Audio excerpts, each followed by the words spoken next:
करता है तो वो फ्रंट में होता है, और फ्रंट में आने के बाद कैसा बिहेव करे और उसके अंदर से अपने जो भी उसने सीखा है नहीं सीखा उसको प्रस्तुत करने से एक लीडरशिप क्वालिटी उत्पन्न होती है अंदर से। इसके लिए हम लोग और भी प्रयास तरह तरह से सोच रहे हैं। अभी हम लोगों ने ये अपना सोचना बंद नहीं किया है, कुछ ना कुछ नया सोचते चले जाते हैं। ये सोचने का क्रम बना रहे, कोई प्रकार से ऐसा करें कि उनके अंदर एक लीडरशिप क्वालिटी डेवलप हो जिससे जीवन में आगे जा करके अपना निर्णय सही दिशा में ले सके। अगर क्वालिटी सही नहीं हुई तो वो गलत दिशा में जा सकता है या अनिर्णय की स्थिति। ये गीता में भी कहा गया है कि आप केवल कर्म ही नहीं करिए, माने अगर कर्म आप नहीं कर गलत काम करते हैं तब तो ठीक है, वो आपका नुकसानदेह है ये, लेकिन अगर आप कर्म नहीं करते तो भी नुकसानदेह, उसको भी खराब माना गया अकर्म। इसलिए कर्म करते रहना चाहिए और वो भी एक अच्छे कर्म के साथ करते ही रहना चाहिए। अगर आप सोचे कि पता नहीं अच्छा होगा बुरा होगा, हम बैक साइड में बैठ गए, तो होता क्या है कि हमारे यहाँ पे जो भी चीजें हैं वो हमको रिसीविंग एंड में बैठा देते हैं, ऐसे जगह पे बैठा देते हैं जहाँ वो हमें कोई कुछ दे रहा है और हम उसको केवल लेते चले जा रहे हैं। तो विद्यार्थी अधिकतर गुरु लोग क्या करते हैं कि वो नई चीज सिखा देते हैं, तो देने वाला हम और ग्रहण करने वाला दूसरा। तो इस तरह से उनके अंदर एक प्रवृत्ति केवल बन जाती है कि हम केवल लेने लगते हैं, और फिर उसको वापस दे कैसे, उन चीजों को आगे कहाँ तक ले जाए, क्या करें, ये चीज हम लोग समझ ही नहीं पाते हैं। और जब समझ नहीं पाते हैं, कुछ चीजें तो तय है कि जो आप सीखेंगे तो उसको आप परफॉर्म करेंगे, लेकिन परफॉर्म करने से आगे जाकर भी कोई चीज हो सकती है। हो सकता है कि आप उसमें से कुछ नई चीज सोचें। मान लीजिए किसी का मन है कि हम जो है डॉक्टर बनेंगे और ऊपर से संगीत भी उसको आता है, तो आज ये भी बहुत बड़ा प्रोफेशन होता चला जा रहा है कि वो म्यूजिक थेरेपी से ठीक करने की कोशिश कर रहा है। म्यूजिक थेरेपी एक ऐसी चीज है जिसको हम लोग ये नहीं कह सकते कि हमारे हाथ में एक फोड़ा हुआ है तो हम ये राग गा दे वो फोड़ा ठीक हो जाएगा, इसके लिए नहीं बना है। म्यूजिक थेरेपी ये काम करने के लिए नहीं बनता है। म्यूजिक थेरेपी बनता है वो अंदर से, जो हमारे अंदर जो ऊर्जा का स्रोत है, इसको हम लोग दोनों अलग अलग तरह से समझ सकते हैं। ऊर्जा का स्रोत है हमारे अंदर से, जो अच्छी चीजें हैं उनको हम इतना बढ़ावा कर दें कि जो बुरी चीजें हैं, कोई एक फोड़ा है या बुखार है या वो चीजें हैं, उनसे हम लड़ सके और उनको भगा सके। ये शरीर का काम है। तो एक तो ये काम होता है। दूसरा क्या होता है कि हमारे अंदर जब भी कोई अच्छी बात होती है, हमारी पसंद की चीज होती है, तो उसमें से हार्मोन्स अलग अलग तरह के निकलते हैं। बहुत सारे हार्मोन्स है, बहुत सारे। उसमें से काफी सारे हार्मोन्स ऐसे होते हैं जो हमको अच्छा बनाते हैं, हमारी बेहतरी करते हैं, हमको और आगे और अच्छा बेहतर करने में मदद करते हैं। इन मदद करने वाले हार्मोन्स को कैसे हमारे अंदर ज्यादा से ज्यादा निकले कि हम खुश हों और ज्यादा प्रसन्न हों, हम और ज्यादा रोग से लड़ सके, ये म्यूजिक थेरेपी का काम है। ये कोई बाहरी चीज नहीं है, एक बाह्य चीज नहीं है, एक आंतरिक चीज है। अंदर से कैसे शक्ति लाए कि आप उन रोगों से लड़ सके।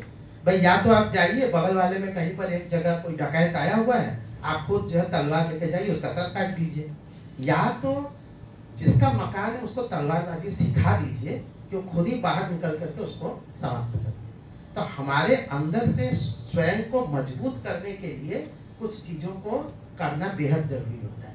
तो ऐसा नहीं है कि केवल एक ही चीज है, योग हो सकता है, दर्शन हो सकता है, कुछ और चीजें हो सकती है, व्यायाम हो सकता है, हमारे अंदर कुछ हम अच्छी चीजें अगर पढ़ते हैं तो उसके अंदर से भी एक अच्छे हार्मोन्स निकलते हैं। हम बुरे चीजें पढ़े तो हमारे अंदर एक डर की भावना पैदा होती है। हम गलत सीरियल देखते हैं जिसमें कोई डरावना चीज देखते हैं, कुछ हम ऐसी ऐसी चीजें देखते हैं जो खून खराबा इधर उधर होता है, तो कुछ हम दूसरे का नुकसान नहीं कर रहे हैं, हम अपने अंदर वही हार्मोन्स को बढ़ावा देना है जो उनको नहीं निकलना चाहिए, जो निकल के हमें नुकसान पहुंचाते हैं। तो हम कहीं ना कहीं अपने आप अंदर को खराब करते चले जाते हैं।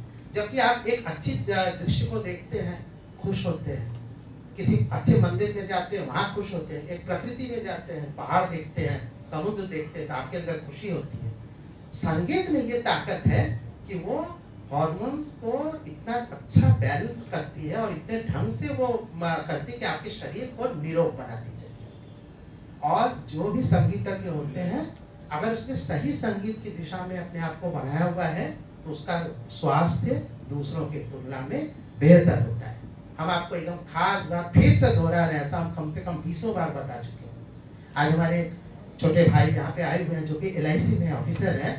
मैं जब कोविड के बाद किसी कारण से मैं गौरीगंज में जो लाइफ इंश्योरेंस कॉर्पोरेशन का परिसर है उसके अंदर में प्रवेश किया तो देख के आत्मा कांप गई। ओबिचुअरी जो कि जो लोग गुजर चुके हैं उनके छोटे छोटे फोटो लगाए थे चेहरे, इतनी लंबी फहरिस्त थी, इधर से लेकर वहां तक जो है कम से कम सैकड़ों चेहरे जैसे लग रहा था कि लगा दिए गए, क्योंकि वो कोविड में गुजर चुके थे।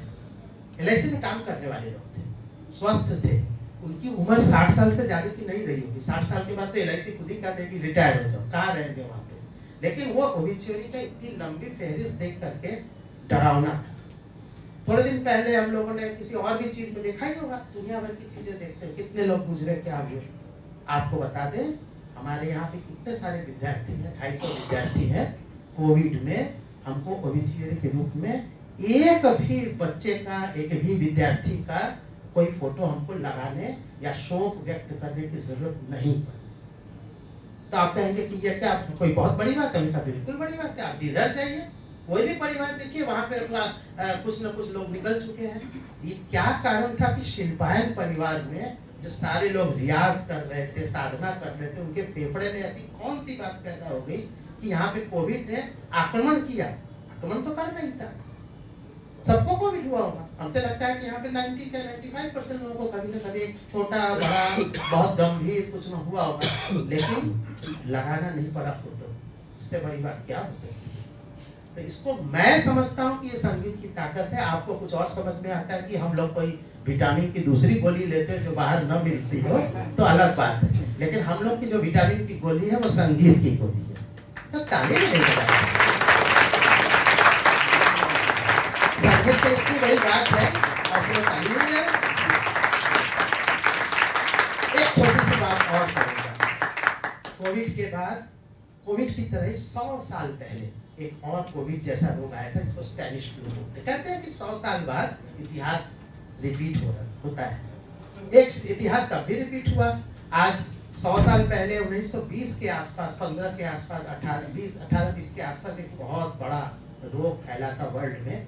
कितने लोग गुजरे गए? 5 करोड़ लोग की कितना, अभी तक उसका पूरा डाटा नहीं मिलता। क्यों नहीं मिलता? क्योंकि उस समय वर्ल्ड वार चल रहा था। अब वो वार में मरा कि उसमें मरा कुछ पता नहीं चल रहा था। उस समय इतने सूचना क्रांति नहीं थी।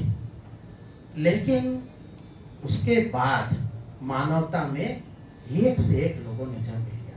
1920 के बाद आप देखेंगे ऐसे ऐसे लोग हुए जिनको हम लोगों ने आज भी, थोड़े दिन पहले भी लोगों ने हमारे देश में भारत रत्न दिया, नोबेल पुरस्कार दिया। ये सारे जो बड़े बड़े विद्वान थे किसी भी फील्ड में, संगीत ही क्यों, संगीत, फिल्म, साहित्य, जिधर देखिए भारत में। विज्ञान तो खैर उसके बाद से आया ही है, कर दिया जाए तो गलत नहीं होगा। उससे पहले विज्ञान अपने बहुत शैशवावस्था में था। 1920 के बाद उस समय का कोविड जो था, स्पेनिश फ्लू, उस कोविड के बाद का जो समय था उसमें मानवता ने असली तरक्की की थी।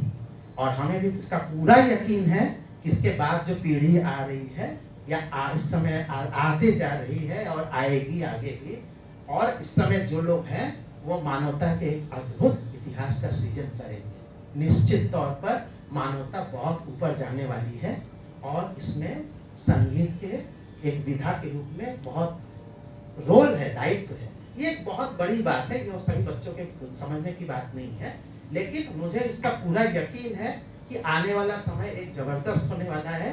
क्योंकि उस कोविड के बाद अगर ऐसा कुछ आया था और 100 साल बाद एक इतिहास रिपीट हुआ था, तो एक बार इतिहास फिर रिपीट होगा।